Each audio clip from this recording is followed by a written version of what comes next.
My husband opened the closet and went pale. "What is it?" he asked. I was confused. "What is what?" Then I looked closer at what he was pointing at, and my stomach dropped. The next day I found out the truth and did this. Soon, I would never speak with my parents again. I wish I could say it started with something dramatic, like a thud in the attic, a shadow in the hallway, a weird, whispery voicemail from an unknown number that just said, "You need to know." But it didn't.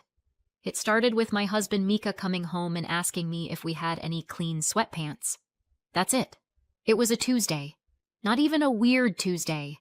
Not one of those off-feeling days where the air tastes wrong and birds hit the windows. No, this Tuesday was aggressively normal.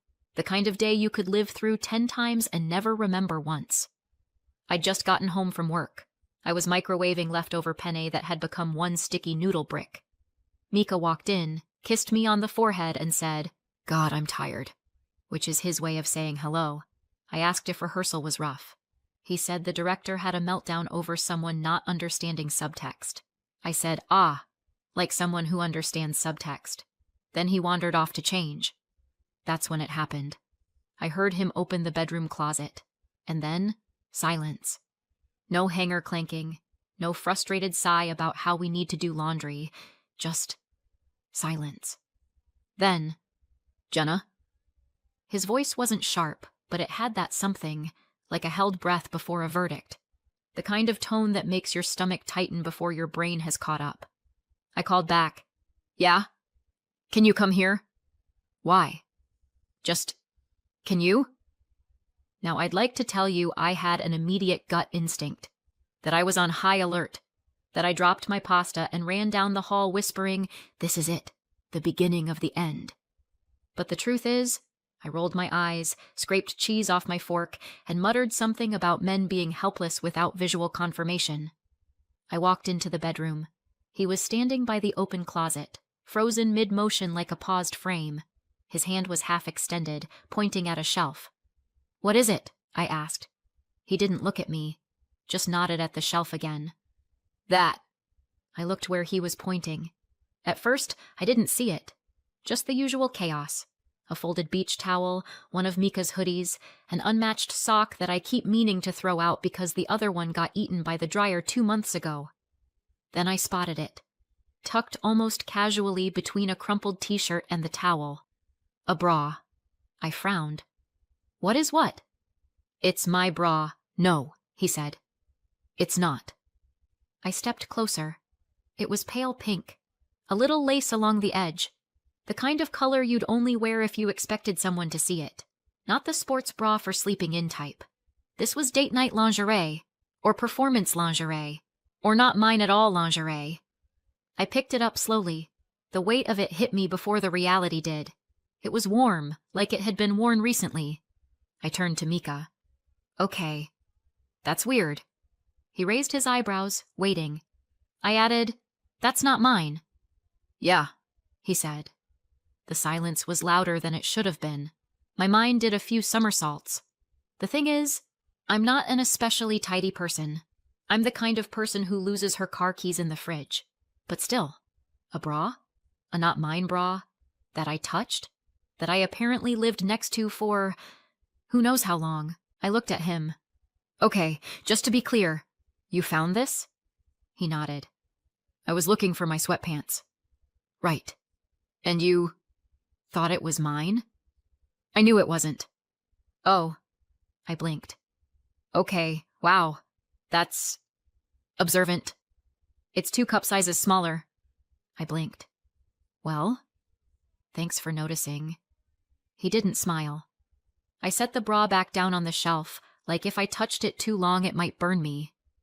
My fingers felt strange. Not guilty. Not scared. Just wrong. Like I'd touched something alive without meaning to. My first irrational thought, maybe it's old. From a previous tenant. Maybe it got wedged into the back of the closet and worked its way forward like a time-traveling accusation. Except, this wasn't some abandoned attic relic. This was fresh. Used. Not dusty. Recently placed. I turned to Mika. "I swear, I don't know where that came from. His jaw tightened, like he wanted to believe me but wasn't sure if he was allowed to yet. I hated that look. Not because it hurt, because it made me feel like I was already losing something and didn't even know what it was yet. We stood there for another moment. Then I tried to make a joke. Maybe someone broke in and left behind a calling card, like a reverse lingerie bandit. He didn't laugh. I gave up and walked back to the kitchen, trying to focus on the pasta. Dinner was quiet. Mika stabbed at his food like it had insulted him. I chewed mechanically and tried not to make eye contact with the bra in my peripheral memory. Halfway through, he looked up and said, "Are you experimenting?" I blinked. "What?" "You know what I mean." "No, I really don't." He pushed his plate away. "I found stuff." "That isn't yours. What am I supposed to think?" I stared at him, the pasta going cold in my mouth. "You think I'm cheating?" He didn't answer, just stared. I dropped my fork. "Okay, seriously?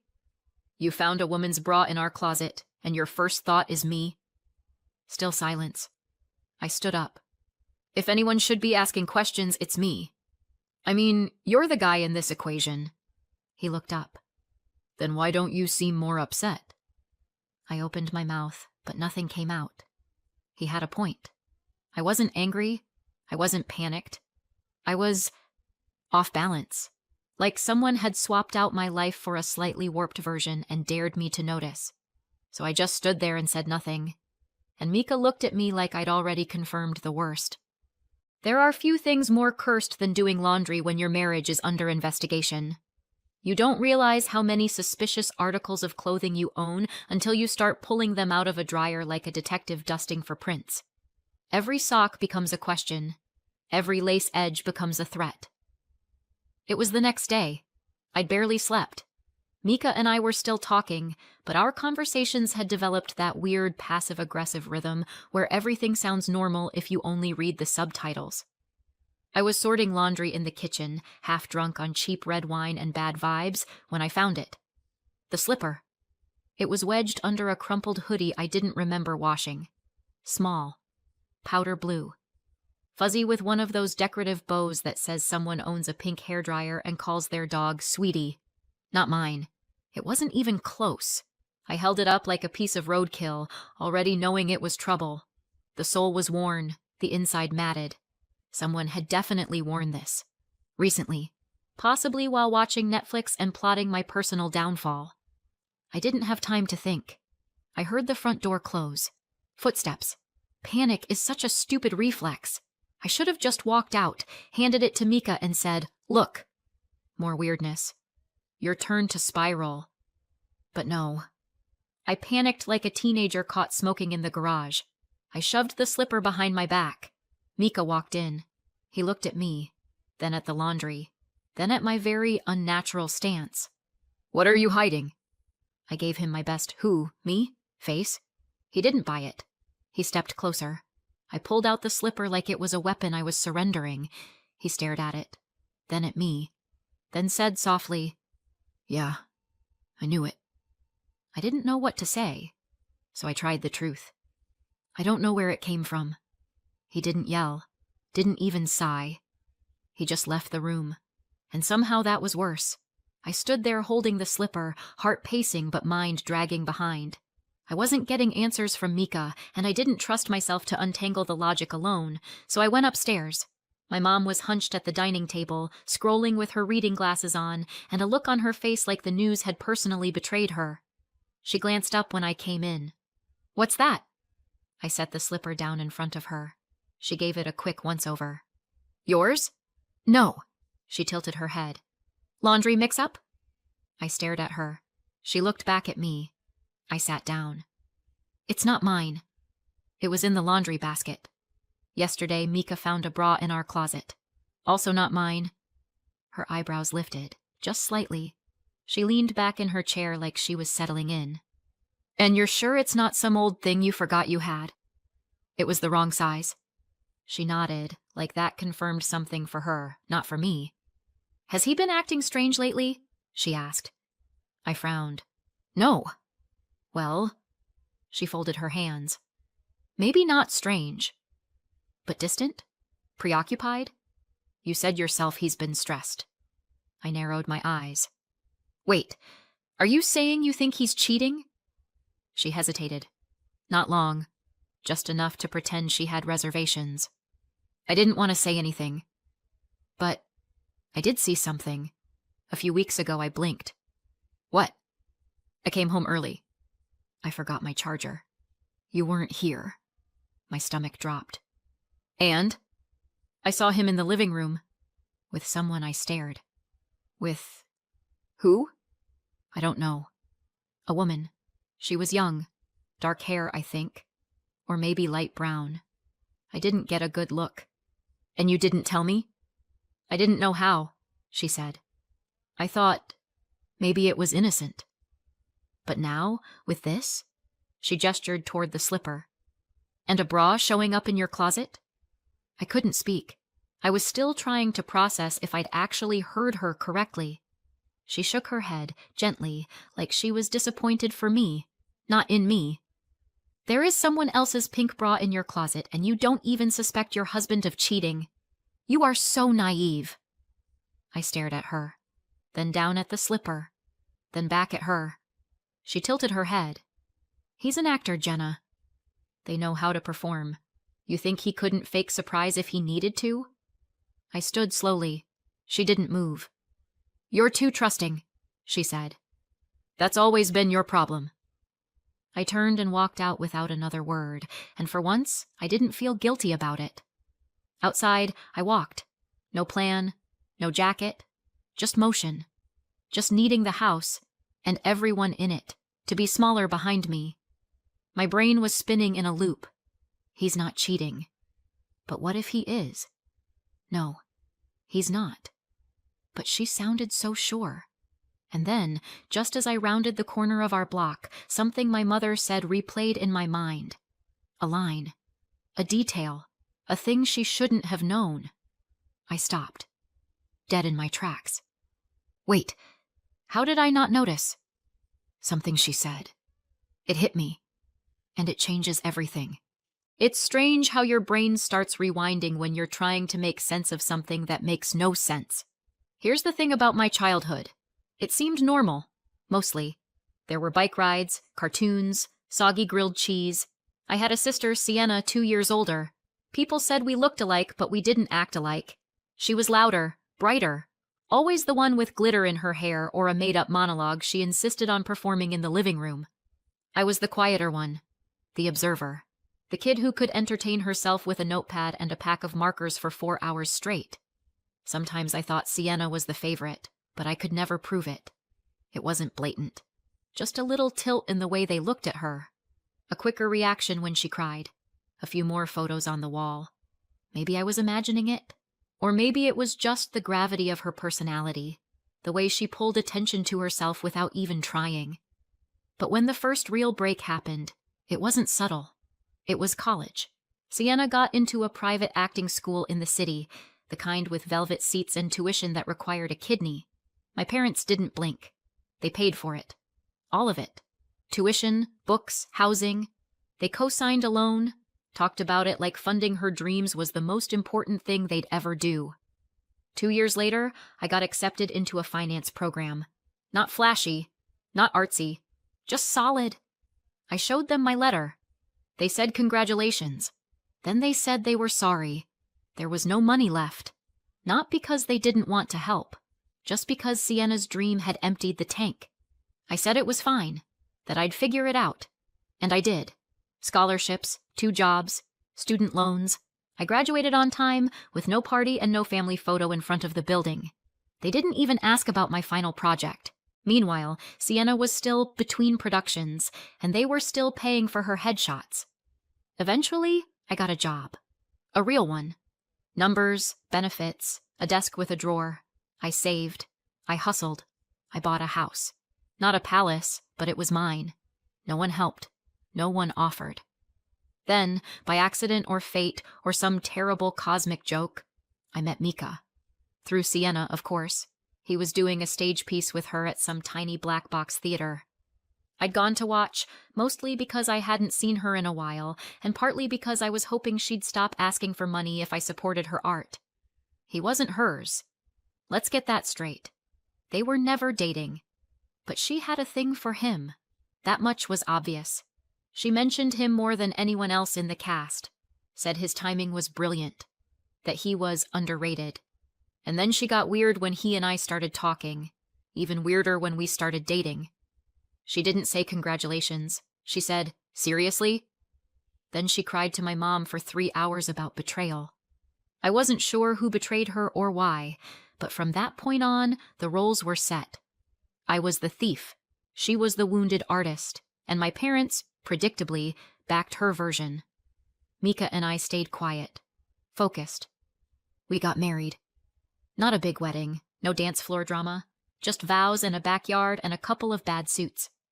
My mom still brings up how she wasn't seated near the cake. A few years later, they lost their house. Of course they did. Some combination of bad investments, health bills, and what I suspect was a second round of tuition for a master class Sienna needed to take in New York.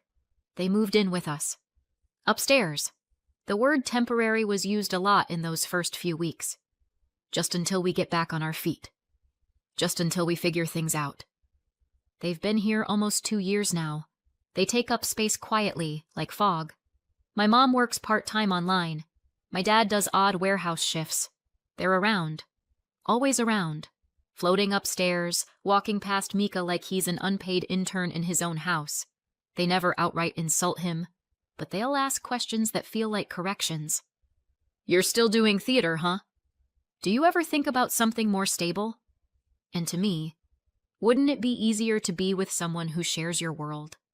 I used to laugh it off. Mika did too. But after a while, you start to feel it. Like you're sleeping in a bed with a stone under the mattress you can't quite find. Then came the play. Sienna and Mika were both cast in a new local production. Historical drama, candlelight, tight costumes, bad accents. I told myself it was fine, that it was a coincidence, that they were professionals, that I trusted him, and I did. But my stomach said otherwise. My mother's reaction didn't help. She lit up like someone had just told her there was going to be a royal wedding. Sienna acted neutral, which for her meant trying not to look smug. And Mika, bless him, treated it like any other gig. Came home tired, ate leftovers, rehearsed his lines out loud like always. But I felt it. Something off. Something inching toward the center of the room. And then the bra, the slipper, the silence, the accusation. And then, that sentence. That one line my mother said in passing, like it was obvious. Something she shouldn't have known. She said, "There is someone else's pink bra in your closet and you don't even suspect your husband of cheating." That's what she said, right? That was the line. Except, I'd never told her it was pink. Not once. Not even close. I hadn't mentioned the color at all, because I hadn't needed to. It wasn't about the color. It was about the fact that it existed at all. Worn, not mine. Planted in our closet like a relationship I didn't remember having. But she knew it was pink, which meant she'd seen it, which meant she didn't hear about it. She put it there. It didn't even feel like a realization. More like a snap. A very quiet, very sharp snap inside my chest. Something that had been tight for weeks just gave way all at once. My mother had planted the bra. And if she planted the bra, she probably planted the slipper. And if she planted the slipper... My stomach twisted. I didn't walk back to the house. I stormed. The house was quiet when I got there. Too quiet. The kind of quiet that makes you wonder if maybe someone already knows they've been caught and fled to Canada. Or worse, knows they haven't been caught yet and is planning their next move. I pushed the door open and kicked off my shoes hard enough that one bounced against the wall. I didn't care. I was going to confront her. Right now. This second. I was done. But instead of finding my parents upstairs pretending not to hear the chaos, I walked into the living room and saw Mika. Sitting on the edge of the couch. Not watching TV. Not reading. Just sitting. Elbows on knees. Hands clasped. Waiting. He looked up at me. His face was unreadable, but his eyes were tired, like he hadn't slept, like he hadn't stopped thinking since I left the house. My anger paused mid-breath. "Hey," I said. He didn't say hey back. He said, "Your mom told me everything." My stomach dropped. I didn't know which everything we were talking about, but it couldn't be good. "What do you mean?" He took a long breath. "I wanted to hear it from you, but I guess you weren't going to tell me." "Tell you what?" He looked up, not angry, just hurt. "Are you seeing someone?" I blinked. "What? Are you seeing a woman?" I opened my mouth, then shut it, then opened it again. "What the hell are you talking about?" "Your mom said she saw you. That she came home early one day, and you were with someone, another woman. In the house I laughed. I actually laughed, one of those involuntary, stunned, high-pitched laughs that sounded like it belonged to someone trying not to cry in public." "Seriously?"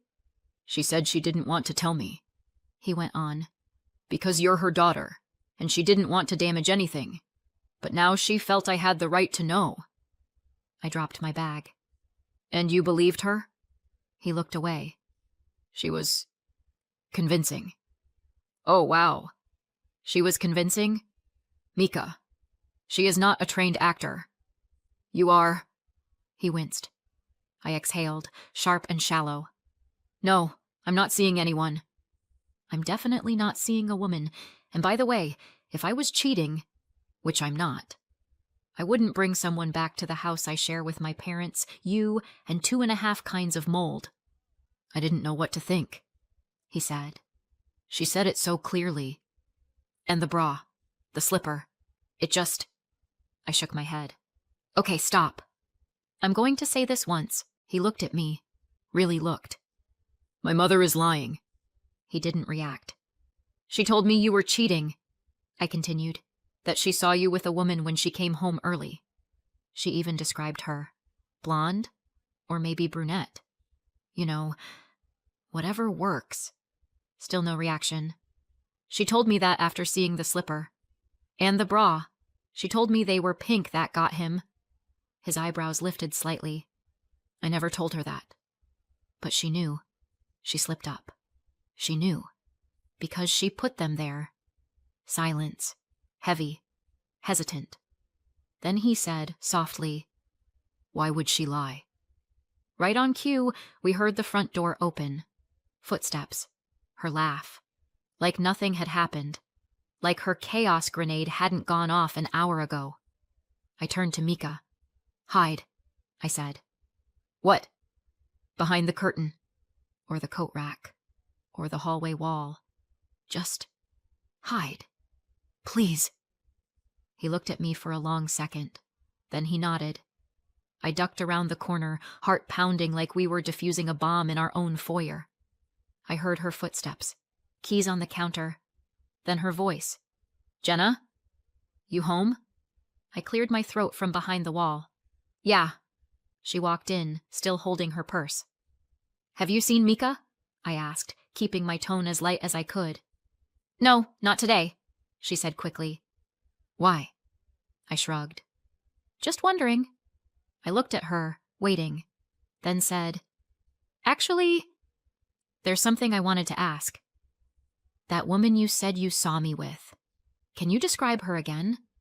She blinked, then smiled, like she had rehearsed this. "Oh, sure. She was young, maybe 20s, short, dark hair. I think she had a tote bag.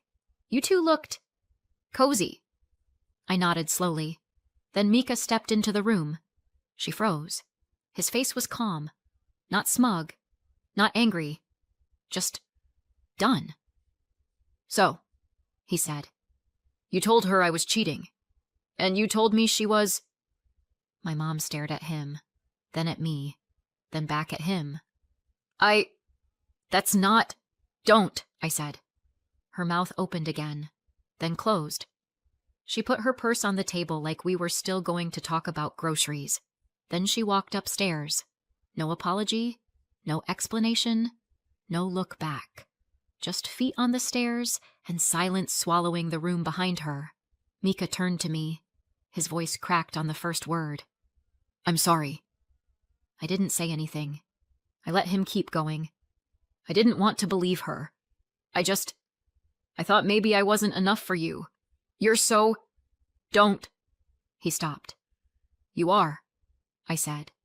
He stepped forward, slowly, reached for my hand. I let him take it. We didn't say anything for a long time, but we didn't let go either, and I didn't say what I was thinking. Not yet. Not until the warmth came back into his grip. But I was thinking it. This wasn't just about my mom. This wasn't just about lies. There was more. There was still more, and I was going to find out. I didn't sleep that night. I lay next to Mika, who eventually drifted off with his arm flopped over my waist like he was afraid I'd float away, but I just stared at the ceiling, blinking slowly and letting the silence fill every space inside me. It wasn't over. I'd caught my mom in a lie, sure. That was satisfying for about 5 seconds, but I'd seen her face when she was cornered, calm, unbothered, like she was already thinking about her next move, which meant there was more, and I wasn't leaving anything buried. The next morning, I walked upstairs. No dramatic knocking, no rage, just quiet, steady steps. I wasn't there to argue. I was there for the truth. My dad was sitting at the kitchen table, scrolling through his phone like he was trying to avoid responsibility via Bluetooth. "Morning," he said, not looking up. "Did you know what Mom did?" I asked. That got his attention. He looked up slowly, eyes already guilty. "So?" That was a yes. He exhaled. "It wasn't meant to hurt you." "Right," I said. "Just meant to destabilize my marriage." Totally harmless. He had the audacity to look thoughtful. "We just didn't think you and Mika were a good match," he said finally. "You think I don't know that's what you've always thought? You're practical. He's dramatic. He's an actor. That's literally his job. And you're in finance. Is there a rule that says we have to calculate taxes together to be compatible?" He sighed like I was the unreasonable one. "We just want what's best for you." I laughed. Once.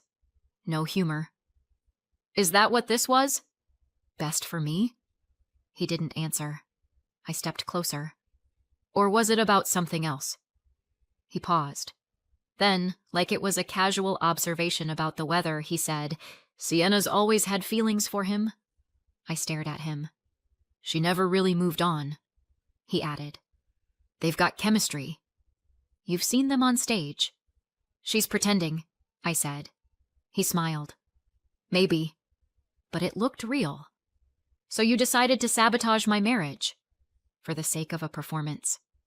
We just thought this might be her second chance." I couldn't tell if my heart was racing or just trying to launch itself into space. "Did she know?" I asked.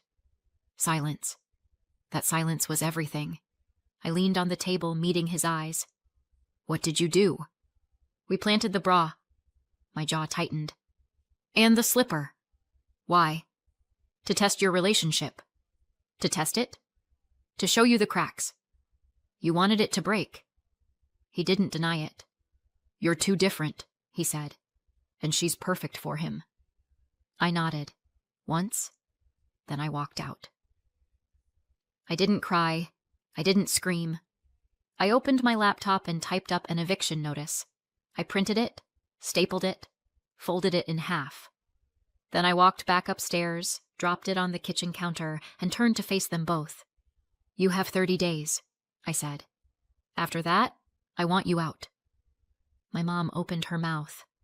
"We're your parents," she said. "And I was your daughter," I said. "And you still chose her." She tried again. "You're overreacting." I picked up the notice, walked over to the fridge, and magneted it next to the grocery list like it was a family reminder. "This time," I said, "you don't get to rewrite the story." Then I went downstairs. I thought that was the end of it. It should have been. But one piece still didn't fit. I needed to know if Sienna had been part of it, if she'd watched me drown and handed them the water. So I drove to her apartment. No warning. Just coffee and closure. She answered the door in sweatpants and a messy bun, clearly not expecting me. "Hey," she said. "Is everything okay?" "No," I said. "Do you have 5 minutes?" She stepped aside. I told her everything. The bra, the slipper, the trap, the lie. When I finished, she just sat there, mouth slightly open. "They did what? You didn't know?" "No, God, no. Are you serious?" I watched her face for cracks. I didn't see any. "I thought they were acting weird," she said. "But not like sabotage weird." I exhaled. Then she said, "I'm actually seeing someone." I blinked. "Oh?" "His name's Marcus. He's amazing, smart, kind, ridiculously hot, by the way." She grinned. Then the grin faded. "They haven't been thrilled." "Because he's black," she said. "Yeah." I nodded. "They haven't said anything outright," she went on. "But they've been hinting. Passive stuff. Asking if we're really compatible. If I've thought long term." Then she looked at me, eyebrows pinched. "And lately they keep bringing up Mika." Out of nowhere. Like, remember that scene where you kissed on stage? Like it meant something. Like it wasn't blocking. It all clicked. They weren't just trying to wreck my marriage, they were trying to reroute it. They couldn't accept her boyfriend. So they tried to shove Mika back into the picture. My husband. Their backup plan. I stood up slowly. "You didn't do this," I said. "But they did it for you." Sienna nodded. "I'm sorry," she said. "Me too." And for the first time in years, I didn't feel like her enemy. I just felt tired. Later, I stood in my kitchen. Mika came in behind me, wrapped his arms around my waist, rested his chin on my shoulder. "Hey," he said. "Hey." We didn't say anything else. There wasn't much left to say, but in the silence, something new started to settle. Not peace. Not yet. But distance. From them. And maybe that was enough. Fast forward a few months. My parents are gone. Moved out. Boxes and baggage and all. I went no contact. Blocked their numbers, emails, group chats, even the Spotify account we used to share. I don't care if they missed their playlists, I missed having parents who didn't lie to my face. They've tried to reach out a few times. Subtle stuff. A forwarded article, a voicemail about an upcoming birthday, a text that said, "We miss you," like it hadn't been a targeted missile last time they spoke to me. I didn't reply. I don't plan to. The funny part? Sienna barely talks to them either now. After everything they did, the manipulation, the sabotage, the not-so-subtle racism, even she backed off. They supported her for years, poured money into her career. But apparently, even golden children have a line. She's not fully no contact like me, but she keeps her distance. She says they drain her, which might be the most diplomatic way to say, you people tried to rearrange 2 lives without consent. But here's the thing I didn't expect. Sienna and I, we're good now. Actually good. She and Marcus are still together. Serious now. They moved in. He's great. Funny, grounded, makes her laugh like she used to when we were kids. And us? We talk more. We share things.